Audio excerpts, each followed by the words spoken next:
নমস্কার সবাইরে। আজকে চৈত্র সংক্রান্তি। তো সকালবেলা সব কাজটা সেরে আমরা সবাই নিম পাতা, সর্ষা, মেথি, হলুদ দিয়া হলুদ ইডের বাটম বাইটা তারপরে আমরা স্নান করব। চান টান সাইরা সবার প্রথমে আগে কাজ হইল ঠাকুরের পূজা। এদিকে আমি আমার পূজাটা শেষ করি।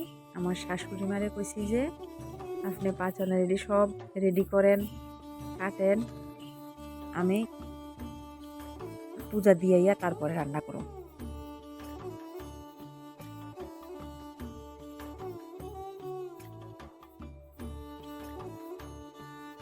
আমি পূজা দিয়ে সারছি। তো পুরান বৎসর ভালো মন্দে সবাই কাটছে। নতুন বৎসর যেন জয়রাম সবাইরে ভালো রাখে, সবাইরে সুস্থ রাখে, সবার মনস্কামনা পূর্ণ করে, এই প্রার্থনা করি আমি ঠাকুরের কাছে। দুই বোনে আমার দাদা শ্বশুর দিদি শাশুড়িরে দই, চিড়া, মুড়ি এসব দেয়, প্রত্যেক বৎসরে দেয়। দেখেন আমার শাশুড়ি আর শাশুড়ি মার সহকর্মী দুইজনেই একসঙ্গে বইছে, বয়সীরা এই পাচন কাটতেছে। অনেক ধরনের সবজি দিতে লাগে। মোটামুটি বাঙালির ঘরে ঘরেই আজকে পাচনের রান্না হইতাছে।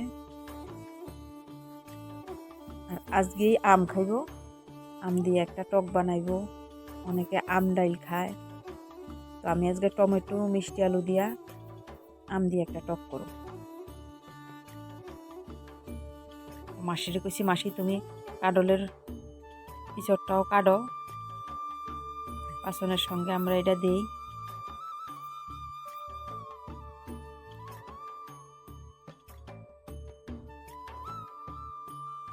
রাত্র প্রভাত হইলেই নতুন বৎসর।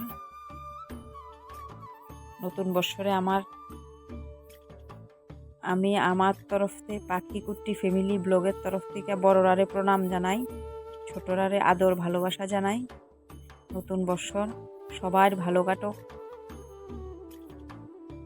সবাই ভালো থাকেন, সুস্থ থাকেন।